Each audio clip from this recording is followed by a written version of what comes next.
యేసుక్రీస్తు యొక్క పునరుద్ధానం ప్రతి వ్యక్తికి ఏం తీసుకొచ్చింది? ధైర్యాన్ని తీసుకొచ్చింది, ఆశీర్వాదం తీసుకొచ్చింది, విడుదలను తీసుకొచ్చింది, నెమ్మదిని తీసుకొచ్చింది. పునరుద్ధానం సకల సమస్తమైన ఆశీర్వాదాలను మన దగ్గర తీసుకొచ్చింది. అయితే అసలు ఈ పునరుద్ధానం అనేది లేకపోతే ఏం జరిగేది?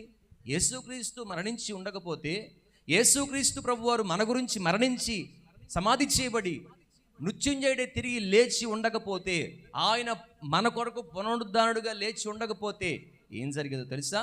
రండి వాక్య పిల్లలను చూద్దాం. 1 కొరింథీ పత్రిక అపోస్తలుడైన పౌలు గారు ఒక చక్కని మాట రాస్తారు. 15వ అధ్యాయం 14వ వచనం. మరియు క్రీస్తు లేపబడి ఉండని ఎడల నేను చేయు ప్రకటన వ్యర్థమే, మీ విశ్వాసం వ్యర్థమే. దేవుడు క్రీస్తును లేపెనని ఆయనను గూర్చి మేము సాక్ష్యము చెప్పి ఉన్నాం. మృతులు లేపబడని ఎడల దేవుడు ఆయన్ను లేపలేడు గనుక, లేపబడని ఎడల క్రీస్తు కూడా లేపబడలేదు. క్రీస్తు లేపబడని ఎడల మన విశ్వాస వ్యర్థం, మన ప్రయాస వ్యర్థం. క్రీస్తు మన కొరకు చనిపోయి తిరిగి మరణించి తిరిగి లేవకపోతే మనం చేసే భక్తి అంతా ఏమైపోయేది? వ్యర్థమైపోయేది.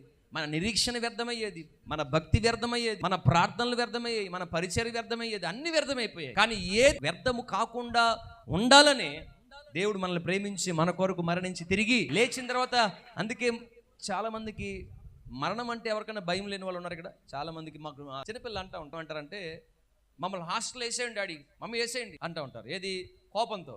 అదే వాళ్ళని హాస్టల్లో వేసిన తర్వాత, ఇప్పుడు మనం హాస్టల్ వేసిన పిల్లలు ఉన్నారు, ఏమంటారమ్మా మీ బాబు? ఏమంటారు? అమ్మా నన్ను ఇక్కడి నుంచి తీసుకెళ్ళిపోండి. పేరుకైతే అంటారు నా హాస్టల్ వేసేయండి అంటారు, కానీ వేసిన తర్వాత తెలుస్తుంది అక్కడ బాధ ఏంటో. అర్థమైందా? అంటే మనం కూడా అంటాం చనిపోతే బాగుండు, చచ్చిపోతే బాగుండు నేను అనుకుంటాం, నేను ఉరేసి చేసుకుంటే బాగుండు అనుకుంటా, లేకపోతే దూకేస్తే బాగుండు అనుకుంటా. దూకిన తర్వాత నీటిలో మునిగిపోతూ కొట్టుమిట్టాడుతుంటే అప్పుడు మనకు అర్థమవుతుంది, అయ్యో నేను నీటిలోకి ఎందుకు దూకాను. నేను ఎందుకు ఈ మాట జ్ఞాపకం చేస్తున్నానంటే, మరణం అంటే భయపడిన వారు ఎవరు లేరు, ఎవరు ఉండరు.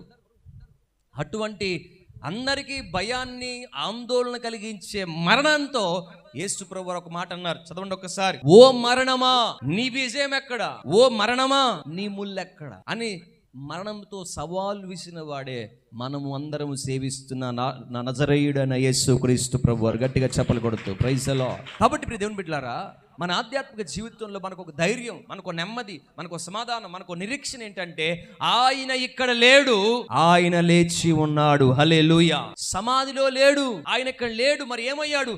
ఆయన సజీవుడై తిరిగి లేచి ఉన్నాడు. హల్లెలూయా. మన దేవుడు ఎవరు? సజీవుడు. నా విమోచకుడు సజీవుడు అన్నాడు యోబు గారు.